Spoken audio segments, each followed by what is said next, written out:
Is Meghan Markle the next Princess Diana?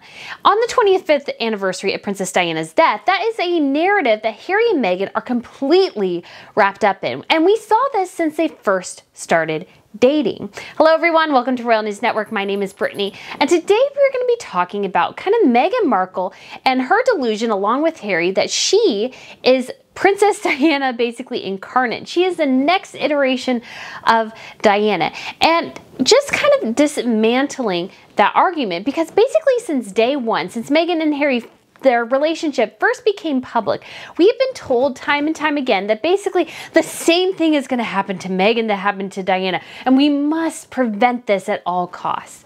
But is that really the case?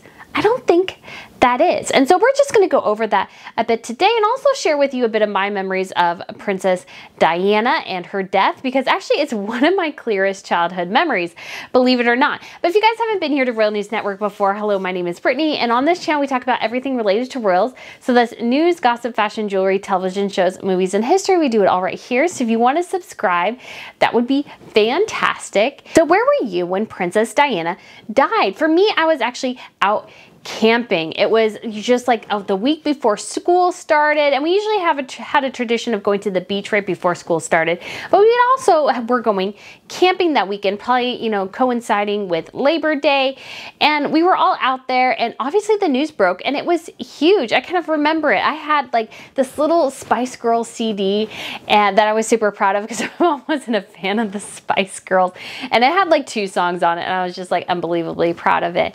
And I just remember just being there and hearing the news and not really knowing who she was, but knowing that it was a moment. And ironically, actually, we were also camping when JFK Jr. died. Read into that what you will. And so just like kind of remembering that is just really, really interesting. Actually, a lot of news events ended up being my, you know, like kind of most prominent childhood memories, and I still love the news and consume the news, so maybe that was a sign. But it's just kind of just so tragic. And obviously the Princess Diana Beanie Baby came out. Beanie Babies were huge. You had the song. So there was just so much wrapped up in Princess Diana's death. And recently I was watching The Princess, a documentary on HBO, which I hope to review at some point on this channel. With traveling, you know, last week to Poland, this week I'm actually traveling out of town as well, going on an airplane. I have been very, very busy. So I do apologize. Sometimes it's hard to get everything together. But if you look at that documentary, I was just shocked again at the outpouring of grief for Diana, the mountains of flowers that were left at Kensington Palace. And I think it is a kind of cultural flashpoint, you know, where were you when Princess Diana died? And I think part of that is she was just so young, it was so tragic, and it was so honestly pedestrian. You do not expect a princess to die in a car accident, basically a drunk driving accident. Nobody expects that. And just kind of going into my first point here. So Harry and Meghan believe, you know, given Diana's death and everything in her life, they believe that Meghan Markle is the next Diana. Harry said this to his families and friends when they met Meghan. She's like, isn't she so much like Diana? And what's really interesting, if you kind of look at it, is that Prince Harry and Prince William actually went down very different paths when it came to kind of understanding their mother. William went on this fact-finding tour. Tom Bauer talks about this, that he wanted to understand more about who his mother was, who she really was, not the mythology that had developed around her. So because that has been a huge part of who Diana is. When somebody dies young, usually there's kind of this mythos that is created. If they die young and tragic and they were an influential figure, all of a sudden they become saints and all their sins are washed under the table.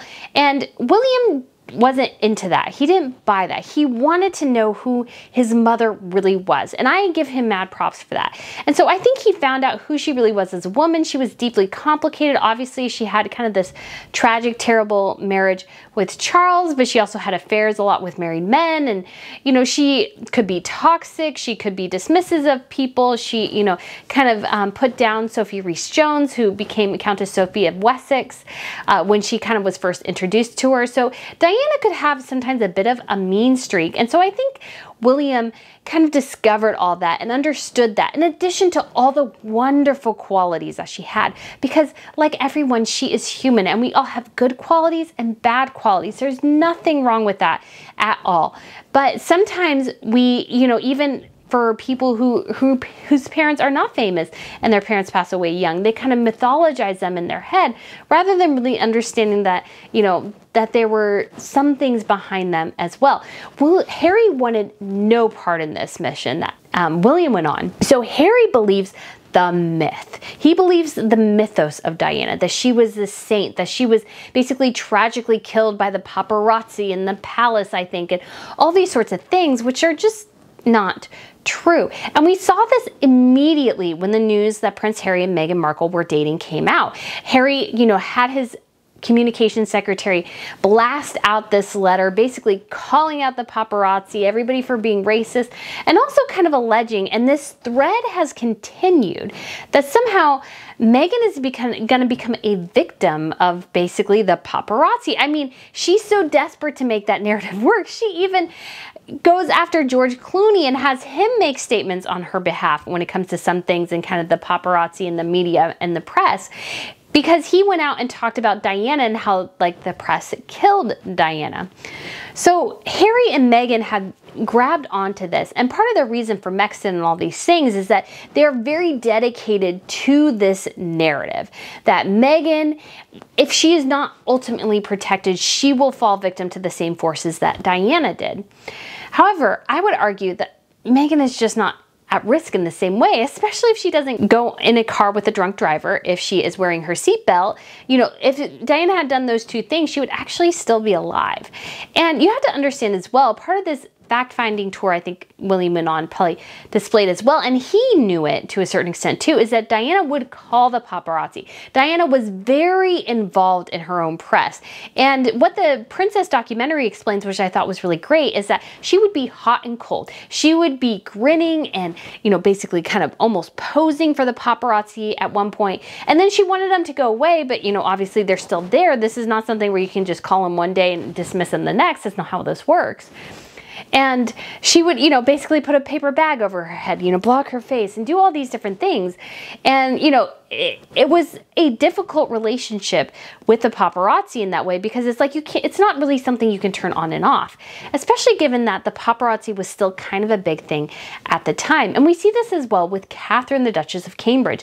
Catherine, the Duchess of Cambridge, was dating William in the early and mid 2000s up into obviously 2010 when they got engaged. And between 2000 and 2010, that was kind of the heyday of the paparazzi. This was before social media and celebrities could have some autonomy over their image through social media. So instead, Catherine was followed constantly. There is a video of her, and she is surrounded by 20 or 30 paparazzi, and she's just trying to get to her car. I think that was right after the news broke that her and William had broken up. And so there were all these photographers following her. Do we have any pictures like that of Meghan? No, we don't. I have no doubt that Meghan perhaps was followed from time to time, that there were paparazzi there. But honestly, in some of those pictures, the paparazzi had to be close. She's carrying these flowers. The paparazzi guy had to be pretty close to her because the images are clear. He's not way far away or something like that. And she is grinning ear to ear, wearing a necklace that has an H and an M initial. She's doing this in Canada. Harry's coming in for the weekend. You can't tell me you don't know exactly what you're doing. Not to mention the fact that she's an actress. She called the paparazzi herself. Of course, they couldn't sell the pictures because nobody cared. But, she called the paparazzi herself and had them follow her because, again, she has always wanted this fame and to be famous. And so this idea that somehow she's going to fall victim to the tragic situation that Diana had, I think is completely false, because honestly, the mythos is not correct. Yes, the paparazzi were absolutely contributors to her death, but her driver was also drunk. He was over the legal limit. She was not wearing a seatbelt. There were some, I think issues with getting the emergency services there in time. And so there was just a confluence, a storm of things that went wrong. And you have to think as well, it was partially the Panorama interview that encouraged Diana to dismiss her Scotland Yard security, and they would have protected her from that situation. So because in order to secure the Panorama interview, Martin Bashir had told Diana all these things that weren't true, which increased her paranoia because she was kind of a bit, you know, partial to that. She thought that the palace was out to get her, ergo she dismissed her bodyguards that would have saved her life. And so the other tragedy of that situation is, I don't think, going to be mimicked by Harry and Meghan. And I think that's part of the reason Harry is pushing for security. And you have to think as well, because of what happened in Paris, the relationship between the royals and the press is completely different. The press in the UK do not publish paparazzi pictures taken of the Cambridge children. They do not publish them. Outside sources may, the paparazzi in the UK do not. They respect the children and they keep them separate as much as possible. Yes, paparazzi pictures still pop up, but honestly, it's just not as much of a game anymore. And most of the time, it's like members of the public who happen to see them. So it's just something that's a bit different, and the climate has changed so much that I don't think the situation Harry and Meghan are so worried about would even happen. And honestly, they annoy people so much, they make themselves targets. That's just my opinion. But they have a tendency to really rankle people. So that's just not that good either. The next thing Meghan did, I think, you know, to kind of sell, I think, to Harry as well. Obviously, we have the rumor that she supposedly wore Diana's perfume on her first date with Harry. If she did, that is, you know, high-level manipulation right there. But when she kind of came on the scene, what she did, which was really interesting, is that she acted kind of very demure. She tried to, you know, do the shy die thing. And I felt like she was really trying to portray herself as somebody she wasn't. She was trying to emulate Diana. The gigantic problem with that is that when Diana married into the royal family, she was 20, and Meghan was 36. No bueno, that doesn't work. Meghan's at least 15, 16 years older than Diana was when she married in. She was a professional woman. She was an actress. She did all these different things. You can't tell me that, you know, the shy thing that she was trying to do, in addition to the fact that on the Oprah Winfrey interview, she's like, well, nobody taught me the national anthem. And they're like, I'm sure it's kind of like one of the things where it's like, honey, you're in your mid-30s. And it's literally my country 'tis of thee, with different words. God Save the Queen is my country 'tis of thee. The melodies are the same. My country 'tis of thee is an American, you know, national pride, you know, song. And, you know, you have God Save the Queen. It's the same melody. You can't tell me, you can't sing God Save the... I'm sorry, I don't know the national anthem. But, you know, it's a very simple song. It's like not complicated. But she was doing that as if she was so young and naive that she didn't know how to look it up or something like that. She like wanted somebody to teach her. But it's like, A, I believe somebody would teach it to you if you ask. And B, they know you're not an idiot. You're a professional working woman. Can't you figure this out yourself? That would at least be me. Like if I was marrying in, I would do as much of my own research as I could. I would lean on other people too, but I would also do my own research. And again, it's not that hard. And I would want to learn it because I want to represent my husband's country. And how fun is this? I get a new anthem, I get a new country, there's all this history, but that's just me. And that was Meghan. Meghan just didn't care about history, tradition, anything like that. It was all about making money. So this whole act that she tried to do, I feel like, just never worked. And I think that's part of the problem too, is that Meghan is a charlatan in that she's kind of mimicking what she thinks people want. I call her, when she's trying to be a duchess, her duchessing. That's what I call it. And she even admitted as much in almost the Cut interview, talking about, well, I was an actress and so I was told where to stand. I was told what to say. You know, I can do that. And I was like, well, you know, you've told us you're a strong, independent woman. Can't you do anything else? Or really, can you only do things when people exactly tell you what to do? I mean, which is it here? So this naive narrative that she's tried to sell. Oh, I forgot. When she was in the engagement interview, she mentioned that, well, you know, the U.S. media, we don't have tabloids. And I wanted to go, well, what are all these then, Meghan? Tell me. These are all American tabloids. And you know, I don't really end up reading these much. Sometimes I do, sometimes I don't. But I almost picked them up just because I want to have evidence against what she said, that she says, well, they don't cover the royals here. I don't know anything about them. We don't have tabloids. And it's like, then what are these? what are these? And so this naive thing she was trying to do, especially as an actress who always wanted to be in the media, it's like, that makes no sense. You can't do that.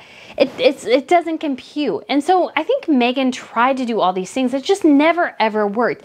And she was trying to emulate a young Diana, which is ridiculous when she was a woman who was 15 years her senior, 15, 16 years her senior.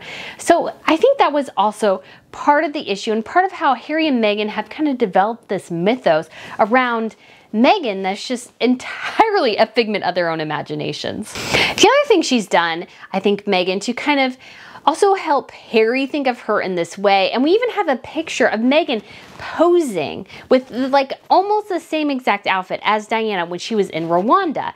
Meghan was, and Diana was, you know, on one of her trips with landmines. Like, Meghan copied her expression, her pose, her outfit, everything. Now, granted, I'm not a conspiracy theorist, so you know, that could have been just totally a natural thing she did, or it could have been very planned. I don't know.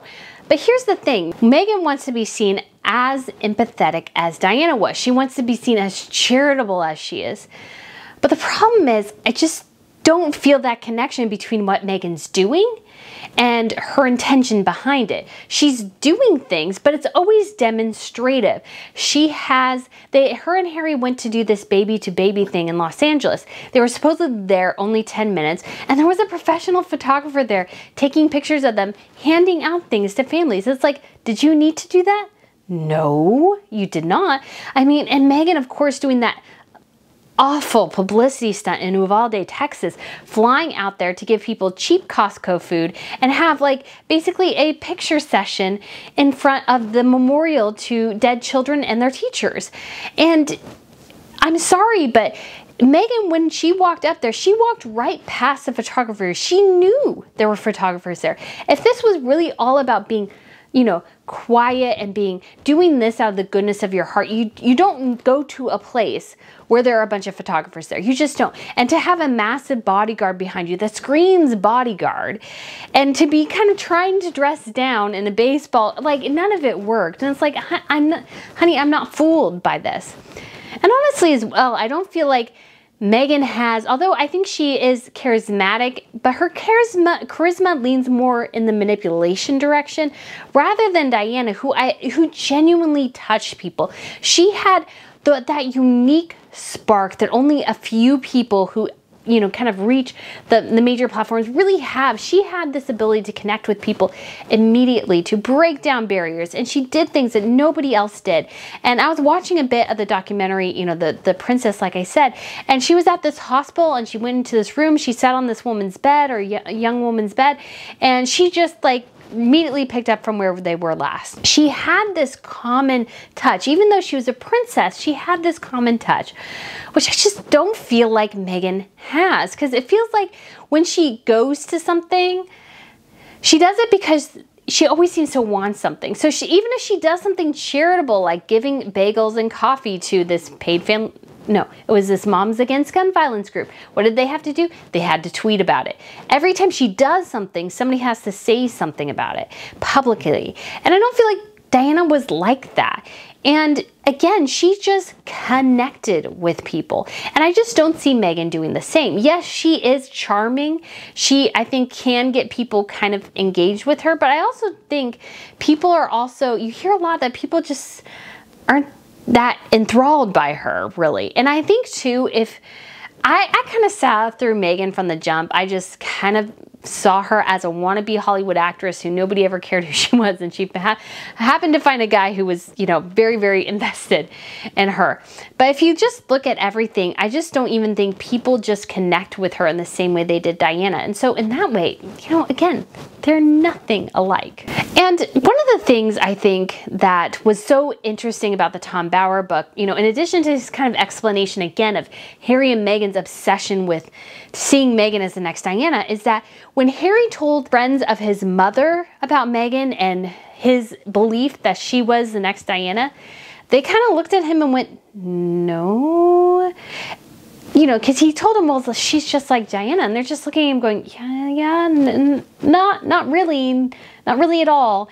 And what really Meghan represents, I think, is Diana's worst qualities. Her kind of some of the, I hate to say it, but the toxic qualities that she could have. She, you know, she lost friends. Like her and Fergie used to be really close and they had a huge falling out. She was close to Elton John and then they had a huge falling out. And so Diana has had relationships with people who that are, you know, kind of hit and miss, that are sometimes she's close to them and then she, you know, they have this falling out and she can be very dismissive of them and she can kind of ghost them, very much like her daughter-in-law, Meghan. And when I was reading Lady Colin Campbell's book as well, Lady Colin Campbell, the way she described Diana, I was like, oh my gosh, I see so much of Diana's worst qualities in Meghan. And I think that is what Harry didn't understand, because again, he doesn't really understand his mother. He doesn't know who she was. He knows the myth of who she was. He doesn't know who she actually was and her flaws and her deficiencies and how oftentimes she, you know, could be, you know, she would engage in relationships with married men. And so this is not to diss Diana at all, because she had many, many wonderful qualities as well. But I think it's important to kind of distinguish that, you know, A, somebody's not perfect, and B, Harry, I think, was so thought of his mother the way the media did and the media's understanding, that he failed to realize that what he saw in Meghan wasn't, you know, an extension of his mother in a good way, but in kind of a negative way. And you look at this and look at Prince William. Who did he choose for his wife?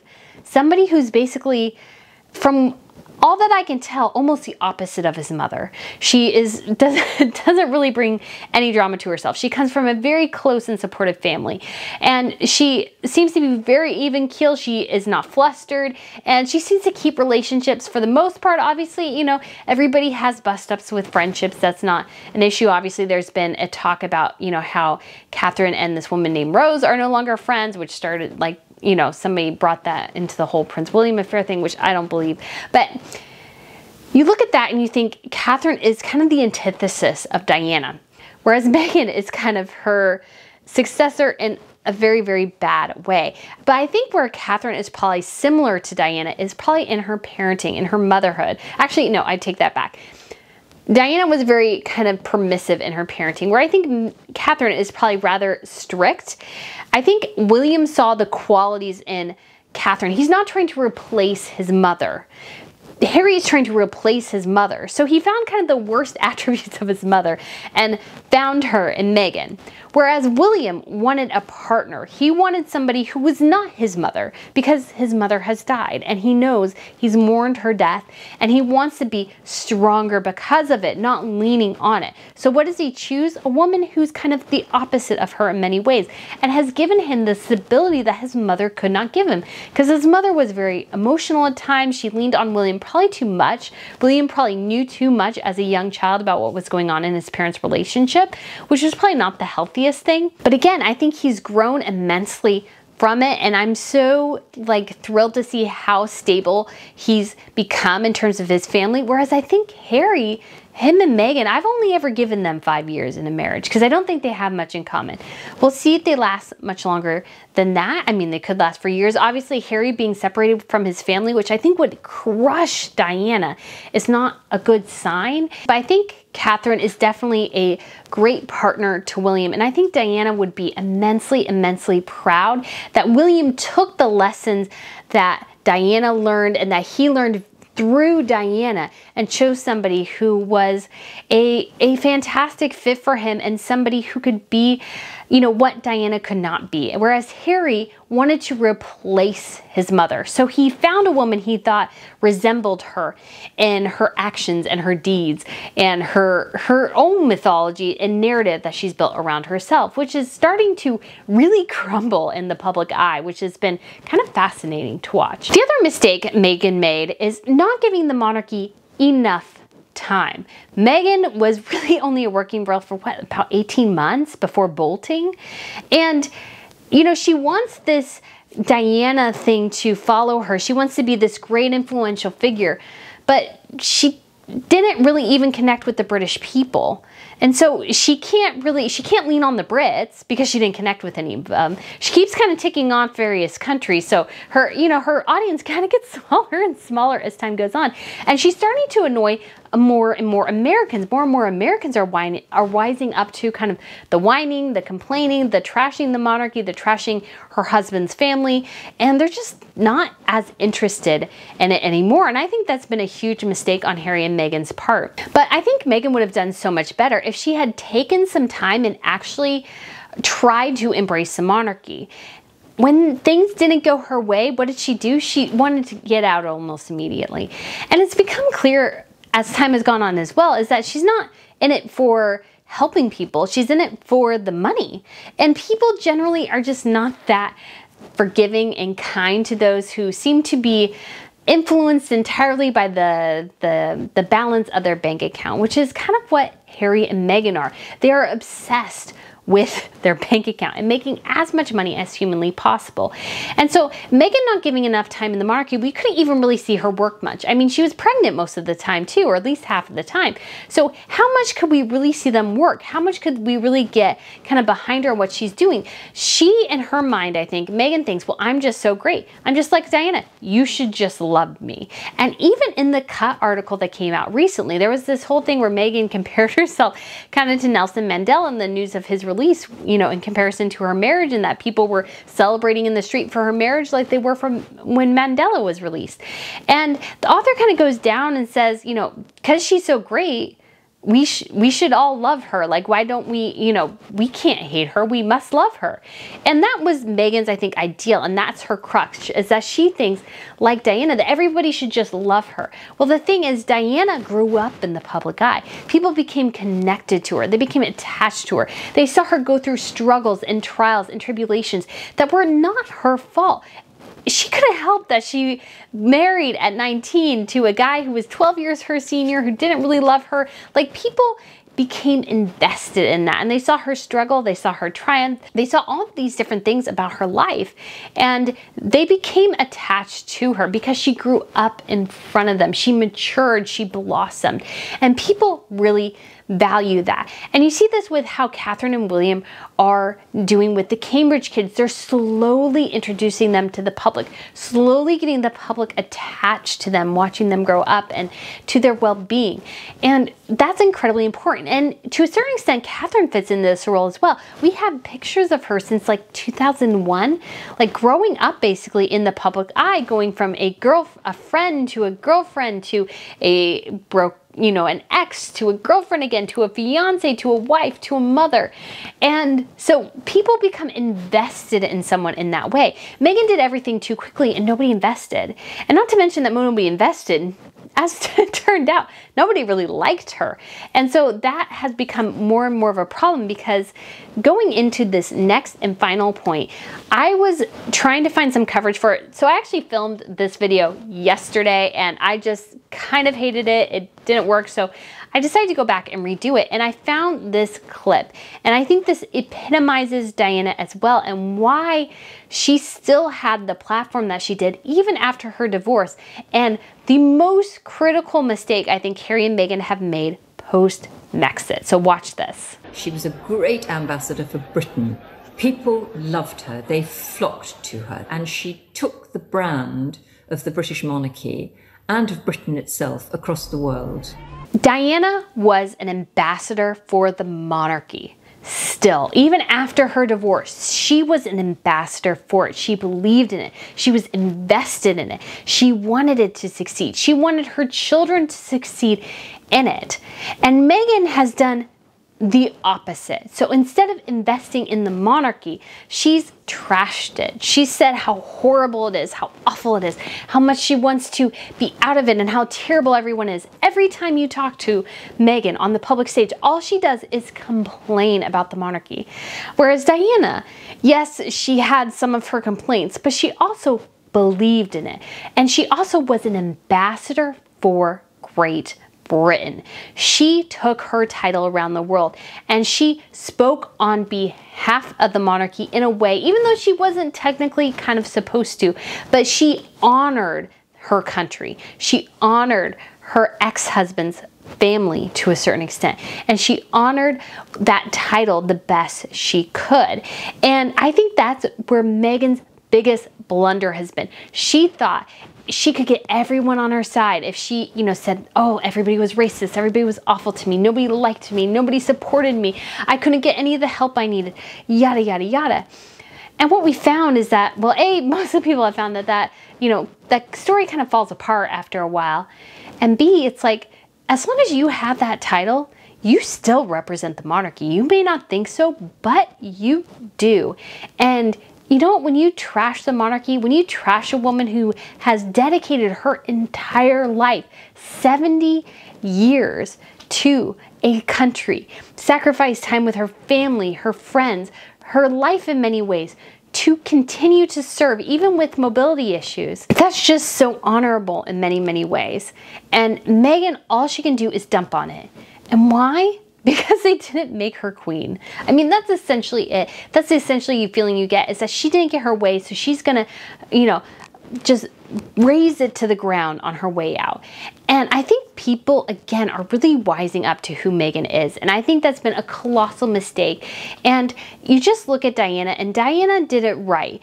Maybe not everything, but when it comes to leaving the monarchy, she was aware that that title, not only did that give her influence, that also meant she was still an ambassador for her country. She still represented the United Kingdom, and she wanted to do that to the best of her ability. Harry and Meghan at this point, they only represent themselves and their own greed. All we see from them is the desire for money, money, money. That's it. And the public, you know, you don't get behind somebody who's like that. You don't get behind them. You're not invested in somebody who's only in it for themselves, and that is Harry and Meghan. And that's some other reasons why I think Meghan Markle and Princess Diana, despite what Meghan Markle believes, despite what Prince Harry believes, Diana is utterly unlike her daughter-in-law. And although they share some of the elements that perhaps would be better if they didn't, Diana did things right in a lot of ways, whereas Meghan has just tried to trample on Diana's legacy, which is the crown. Diana's legacy, not only is it Harry and William, but is also their grandchildren. So George, Charlotte, Louis, Archie, and Lilibet. They are the legacy, and Meghan is tarnishing all of it because she didn't get her way, and they didn't give her as much money as she wanted. And isn't that just incredibly sad? So guys, let me know what you think about this video. Thank you so much for watching, and hello to all my new subscribers. I've been trying to get through comments the best I can, but there are a lot of comments. But you guys, thank you so much for watching. I so appreciate your comments, and let me know where you were and what your memories are when Diana died. I would love to hear them. Thank you so much for watching, and I look forward to seeing you again soon. Bye.